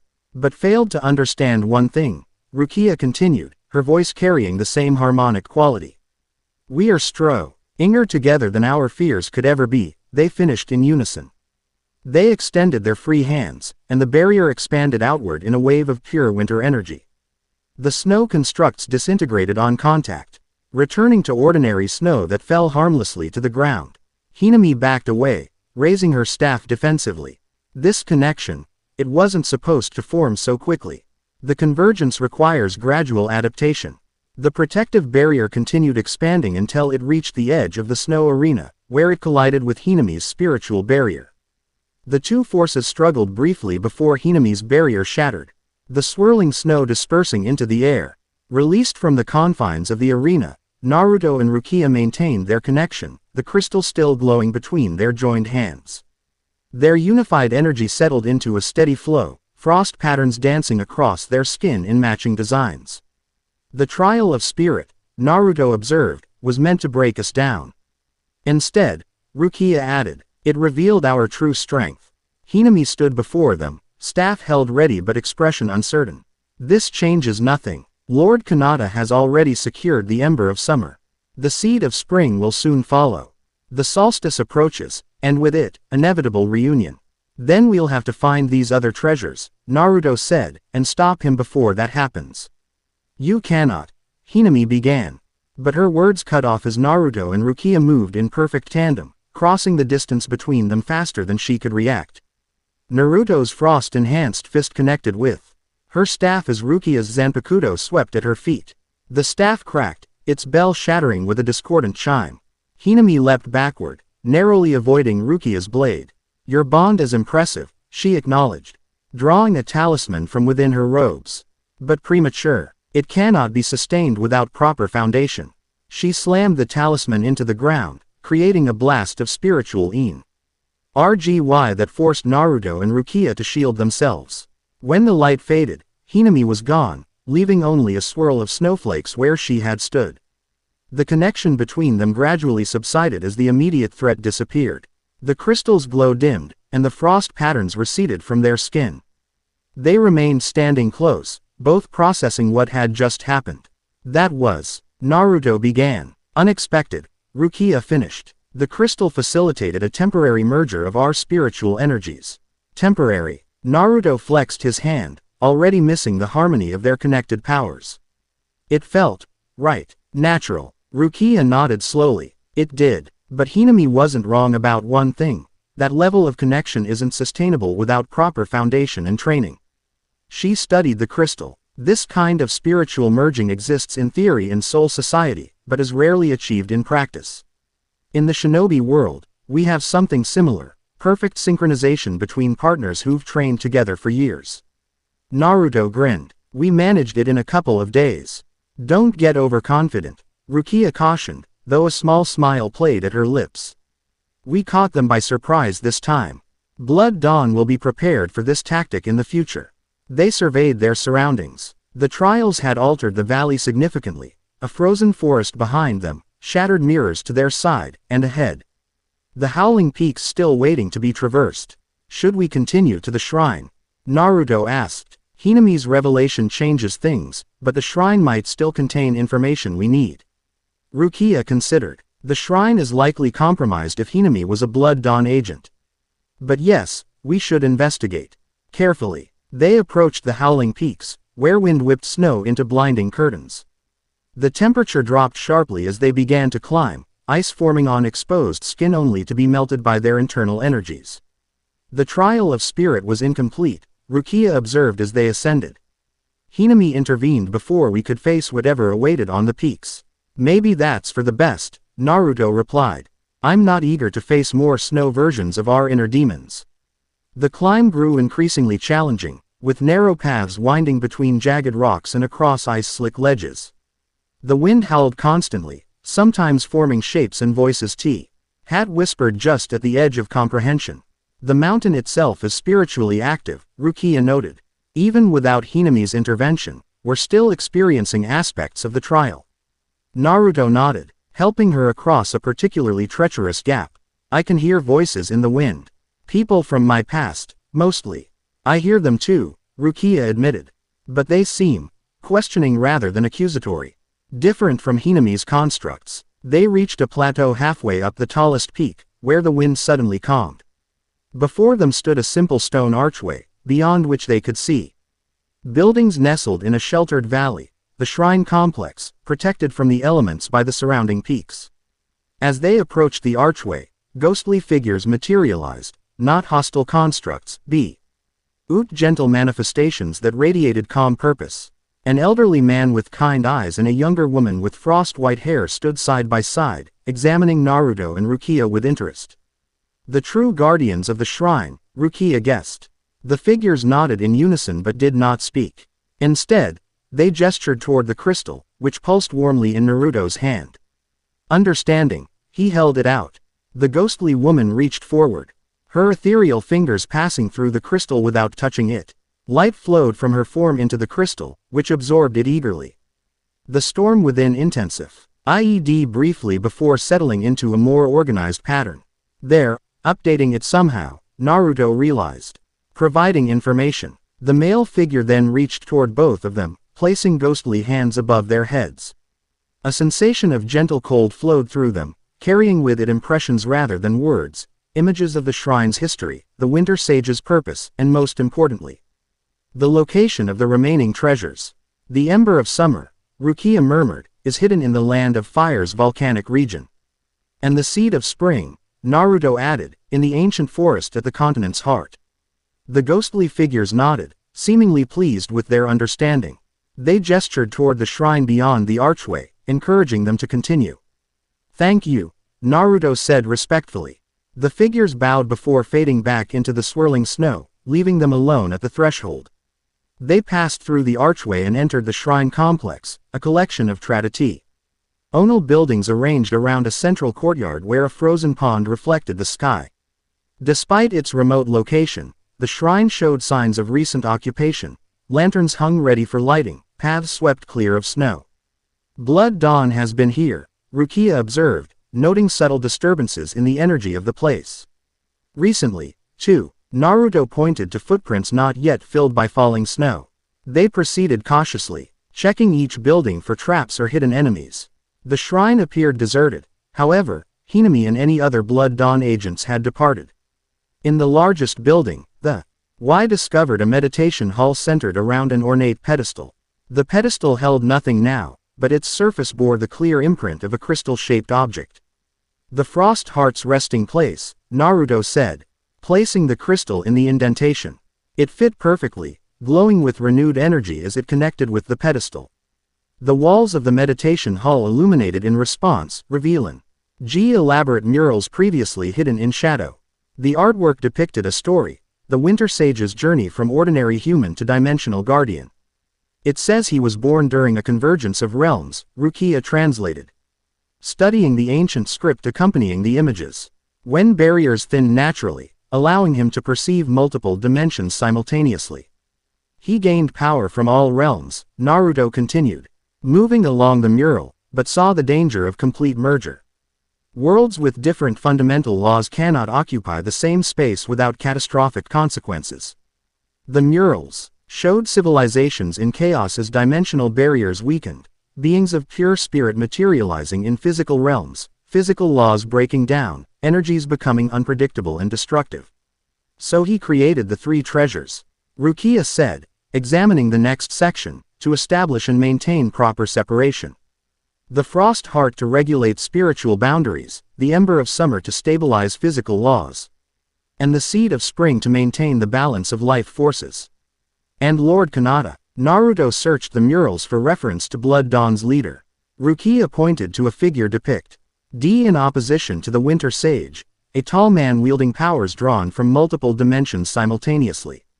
According to this, he was the Winter Sage's mentor, who believed the natural state of all realms was unified existence. They fought over the proper course for reality itself. "Some mentor," Naruto remarked.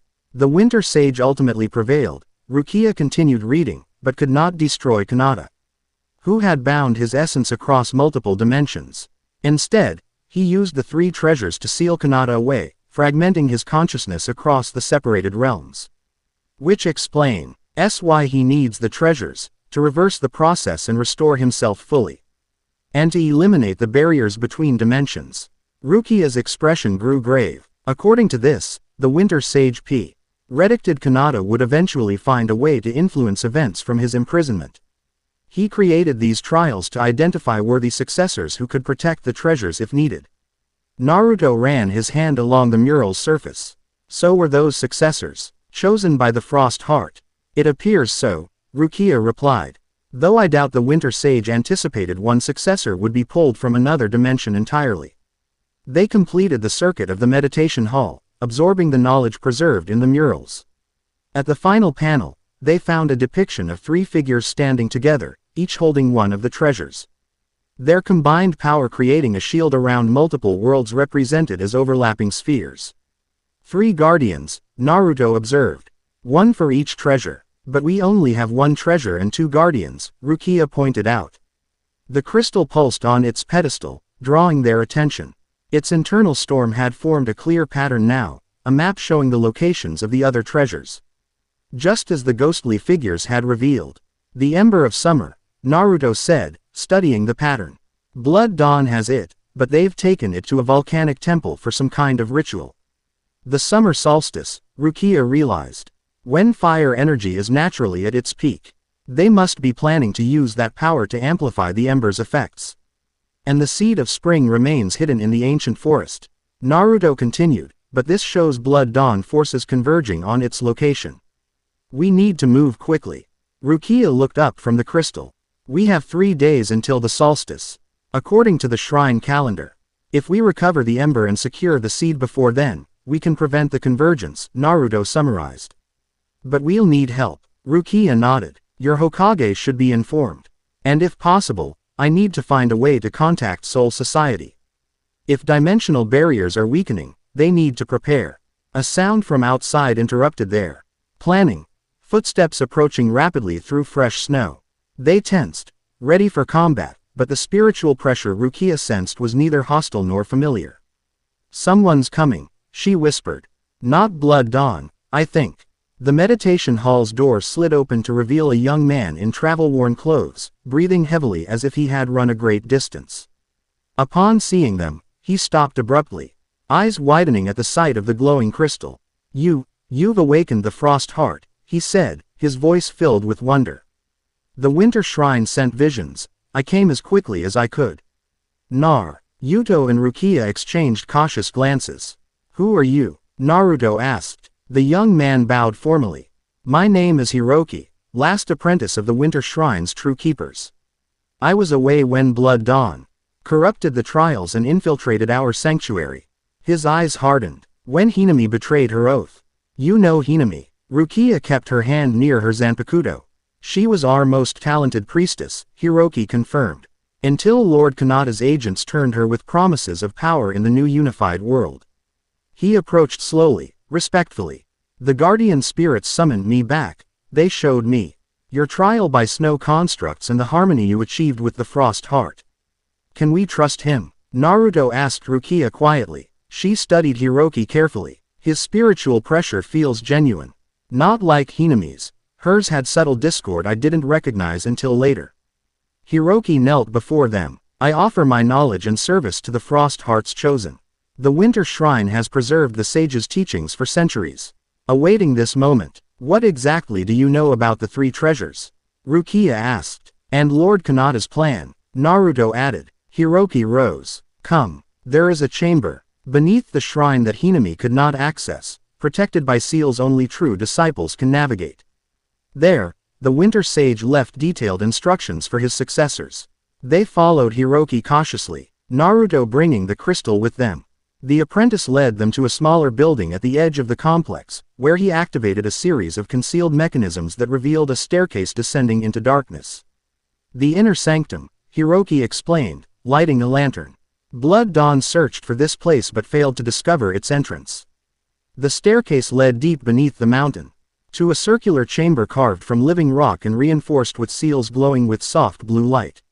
At the chamber's center stood a crystalline structure that resembled a miniature version of the dimensional boundaries described in the murals. The model of realms, Hiroki said reverently. Created by the Winter Sage to demonstrate how dimensions naturally interact. The model showed multiple spheres of different colors, each representing a dimension, held in delicate balance by forces that kept them close but separate.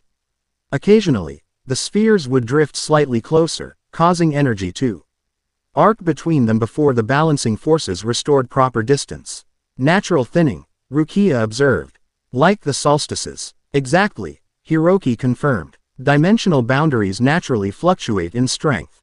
During certain celestial alignments, solstices, eclipses, specific stellar conjunctions, the barriers thin temporarily, allowing limited interaction between realms. That's how I was led to sense the Frost Heart's activation from Soul Society, Rukia realized. We're approaching the summer solstice, when barriers naturally thin. And Blood Dawn intends to exploit this natural thinning, Hiroki continued. By using the three treasures in concert to permanently dissolve the boundaries rather than merely thin them. He gestured to a series of scrolls arranged on shelves around the chamber. These contain the Winter Sage's instructions for using the treasures to reinforce boundaries during dangerous convergence events. But reversed, the same procedures could remove those boundaries entirely, which would cause catastrophic dimensional collapse, Rukia concluded. Unless controlled by someone with intimate knowledge of all realms and immense power, Hiroki qualified. Someone like Lord Kanata, who exists partially in all dimensions and understands their fundamental laws. But even controlled, the merger would cause widespread destruction, Naruto argued. Beings and energies never meant to interact would suddenly occupy the same space. Precisely why the Winter Sage separated the realms to begin with, Hiroki agreed. He believed dimensions should develop independently, with only limited, controlled interaction at appropriate junctures. He unrolled one of the scrolls, revealing diagrams of the three treasures and their functions. The Frost Heart governs ritual boundaries, the distinction between physical and non-physical existence. The Ember of Summer maintains physical laws, gravity, time, elemental interactions. The Seed of Spring regulates life energy, the force that animates all living beings across all dimensions. And together they form a system that keeps reality functioning properly, Rukia summarized. Yes, but the treasures respond to intent, Hiroki cautioned. They are semi-sentient artifacts that adapt to their bearers' desires and nature. That's why Blood Dawn needs specific types of people to wield each treasure. What types? Naruto asked. For the Frost Heart, individuals who bridge spiritual worlds, like you two, connecting Shinobi Chakra and Shinigami Ryutsu. Hiroki pointed to the crystal, which pulsed in acknowledgement. For the Ember, those who embody transformation and rebirth through destruction. And for the Seed, those who nurture and sustain life force. Do they have suitable bearers already? Rukia asked. Hiroki shook his head. Not yet. According to my visions, they have the Ember but haven't fully attuned it to anyone. And they're still searching for the Seed. Then we have an advantage, Naruto said. We need to recover the Ember before they can attune it, and reach the Seed before they do. The Ember is being prepared for attunement in the Temple of Burning Sky, 3 days' journey southwest, Hiroki informed them. The Seed remains hidden in the heart grove of the ancient forest, 4 days east. Rukia frowned. We can't reach both in time. Even if we split up. We shouldn't split up, Naruto interrupted. The Frost Heart responds to both of us together. We saw what happened when we combined our energies through it. Then we need to prioritize, Rukia decided. Which treasure poses the greater immediate threat? The Ember, Hiroki answered without hesitation. Once attuned to a bearer, its power could be used to locate the Seed much more quickly. And at the solstice, fire energy will be at its peak, making the Ember particularly potent. Then we go after the Ember first, Naruto said. But we need to send warning about the Seed. He created a shadow clone, which transformed into a small toad to better blend in during travel. Find Kakashi or Lady Tsunade, he instructed the clone. Tell them everything we've learned and the location of the Seed. Ask them to send a team to protect it until we can get there. The clone nodded and departed, racing up the stairs toward the surface. 3 days to reach the Temple of Burning Sky, Rukia mused. Can we make it in time? Not by conventional travel, Hiroki admitted, but there may be another way. He approached the model of realms, adjusting certain elements. The Winter Shrine maintains a network of spiritual pathways, not unlike your Shinigami Senkaimon. But based on natural thin points between locations rather than dimensions. The model highlighted several points where energy concentrated more densely. Junction points, Rukia recognized. Places where spiritual energy naturally pools. Yes. By using the Frost Heart's power at these junctions, you can travel much faster than physical means would allow. Hiroki pointed to a specific junction. There's one 3 hours from here that could take you within half a day's journey of the temple. Like teleportation? Naruto asked. More like sliding between spaces, Hiroki explained. You remain in this dimension, but traverse the thin areas where spiritual and physical overlap. It's taxing and requires precise control. But with the Frost Heart and your combined abilities, it should be possible. Then we leave immediately, Rukia decided. Every hour counts. They gathered supplies from the shrine's storerooms, food, water, medical items, and maps of the volcanic region. Hiroki provided special talismans that would help them navigate the junction point and offered to accompany them, but they declined. You should return to the Winter Shrine, Naruto told him. If we fail, someone needs to preserve this knowledge. Hiroki bowed in acceptance. Then take this. He handed them a small crystal pendant. If you succeed in recovering the ember, his will help you attune to it more quickly. It contains a fragment of the Winter Sage's own energy pattern. They departed the shrine as snow began to fall more heavily, obscuring their tracks. The howling peaks seemed to watch their descent, wind voices whispering encouragement rather than doubt. The trial of spirit, Rukia noted as they reached the valley floor. I think we may have passed it after all. Naruto nodded. The mountain acknowledged us. They traveled swiftly through the valley, no longer impeded by the trials that had slowed their approach. By mid-afternoon, they had reached the junction point Hiroki had identified, a natural hot spring surrounded by ice formations that should have melted in the warm water but remained frozen nonetheless. A place between states, Rukia observed. Perfect for what we need. She drew her Zanpakuto. Dance, Soda no Shirayuki. As her blade transformed, Naruto withdrew the frost heart, which pulsed eagerly in proximity to the junction point.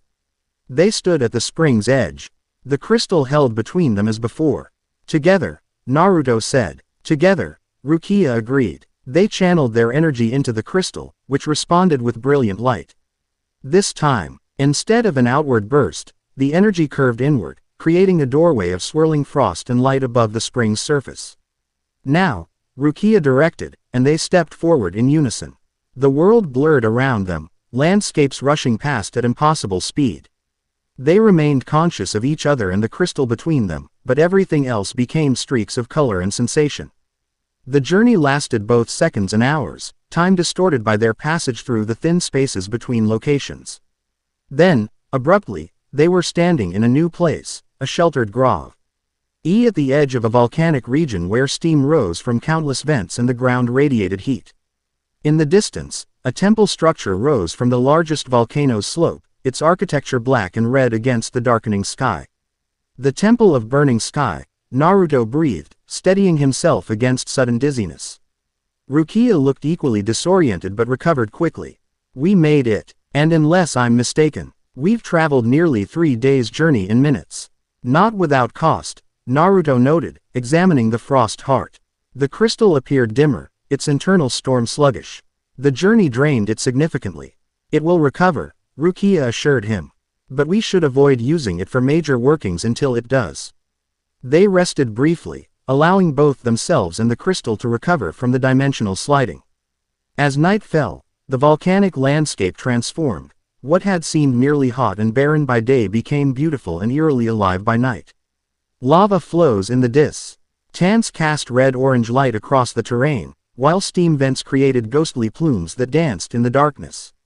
From their vantage point, they could see activity around the temple, lights moving in patterns that suggested guards and rituals in progress.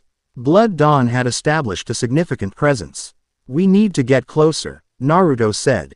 Scout their defenses before planning our approach. Rukia nodded. Let me. She concentrated, and her form shimmered slightly. As a Shinigami, I can move more stealthily in spiritually charged environments like this one. Be careful, Naruto cautioned. Hinami could sense your spiritual pressure. Others might too. I'll suppress it as much as possible. She touched his arm briefly. Wait here. I'll return soon. She vanished into the night, moving with the silent grace that marked her as a trained operative of Soul Society. Naruto settled into a meditative position, maintaining awareness of his surroundings while communing with the frost heart, encouraging its recovery. Within his mindscape, Kurama stirred. This power you've connected with, it's changing you. Changing how? Naruto asked. Your chakra network is adapting, becoming or like hers, able to process spiritual energy more directly. The fox's eyes studied him thoughtfully. And your connection to her grows stronger with each passing day. Is that a problem? Not necessarily. Kurama's tail swished thoughtfully. But be wary of dependency. The power you share is potent, but what happens if you're separated? Naruto hadn't considered that possibility, not seriously. Since Rukia's arrival, they had worked as a unit, their abilities complementing each other so naturally that separation seemed unthinkable. We'll cross that bridge if we come to it, he decided. When, Kurama corrected, she doesn't belong in this dimension, Naruto. Eventually, balance will need to be restored. Before Naruto could respond, he sensed Rukia returning. He opened his eyes to find her kneeling beside him. Her expression troubled. What did you find? He asked. Blood Dawn has established a ritual circle around the temple, she reported. The Ember of Summer sits at its center, suspended above a lava pool. Tokatsu is leading the preparations, with at least 20 Blood Dawn members participating. Hinami, not present, as far as I could tell. Rukia drew a quick diagram in the dirt. They've created a barrier around the temple, not unlike Kido, but using blood-based seals that interact with the volcanic energy. Can we break through? Not by force, I think. But there might be a weakness. She pointed to a section of her diagram. The barrier fluctuates with the lava flows. When the volcano experiences a minor eruption, the barrier thins to accommodate the energy surge. Can we trigger an eruption? Rukia gave him a look that suggested she was questioning his sanity. Technically, yes, but it would be extraordinarily dangerous. More dangerous than letting them complete their ritual. She conceded the point with a nod. According to what I overheard, they plan to attune the ember to Tokatsu at dawn, when fire energy naturally surges as the sun returns. Then we have hours, not days. Naruto concluded. We need to move tonight. They formulated a plan based on Rukia's reconnaissance. Using Naruto's earth-style jutsu, they would create instability in a specific magma chamber, causing a controlled eruption that would force Blood Dawn to thin their barrier. In that moment of vulnerability, they would infiltrate the temple, retrieve the ember, and escape before the full eruption endangered the entire area. It's risky, Rukia acknowledged. If the eruption is larger than anticipated, then we adapt, Naruto finished. We always do. They approached the volcano from its western side, where Rukia had identified the relevant magma chamber. Heat radiated through the ground, growing more intense as they neared active lava tubes. Here, she said eventually, indicating a spot where steam escaped from a narrow fissure. This connects to the chamber that feeds the temple's ritual pool. A disruption here should trigger the reaction we need. Naruto knelt, placing his hands on the hot ground. I'll need to go deep. Watch my back. Rukia nodded, drawing her Zanpakuto and scanning their surroundings. Be quick. Blood Dawn patrols this area regularly. Naruto closed his eyes, concentrating on earth-style chakra manipulation. He sent his awareness down through layers of rock, feeling for the pocket of magma Rukia had described. The heat was nearly overwhelming, but the winter energy from the frost heart helped insulate him, allowing deeper penetration than would normally be possible. There, a vast chamber of molten rock, under immense pressure. Carefully, he created a series of small earth-style manipulations, weakening key support structures while strengthening others to direct the eventual flow. Almost. Got it, he murmured, sweet. Chi pouring down his face despite the crystal's cooling influence. Suddenly, Rukia tensed. Someone's coming, she whispered urgently. Naruto couldn't break concentration now. The delicate adjustments required his complete focus. How many? How close? 2 Blood Dawn members. Less than a minute away. Handle them, Naruto instructed. I need 30 more seconds. Rukia moved silently into the shadows. Her white blade dimmed to avoid detection. As the Blood Dawn patrol rounded a rock formation, she struck with precision, not to kill, but to incapacitate. Her first strike caught a masked operative across the back, freezing his robes to his skin and sending him toppling silently. The second operative spun, drawing a curved blade that glowed with heat, but Rukia had already vanished from his line of sight. She reappeared behind him, using a binding Kido to paralyze his limbs before rendering him unconscious with a strike to the neck. Clear, she called softly, dragging both unconscious forms into a crevice where they wouldn't be immediately discovered. Naruto completed his work just as she returned. Done, he announced, rising unsteadily. The precision required had drained him more than expected. We have maybe 10 minutes before. The ground beneath them shuddered, interrupting his prediction. Or less, Rukia amended, steadying him. We need to move. They raced toward the temple, feeling the volcano awakening beneath them.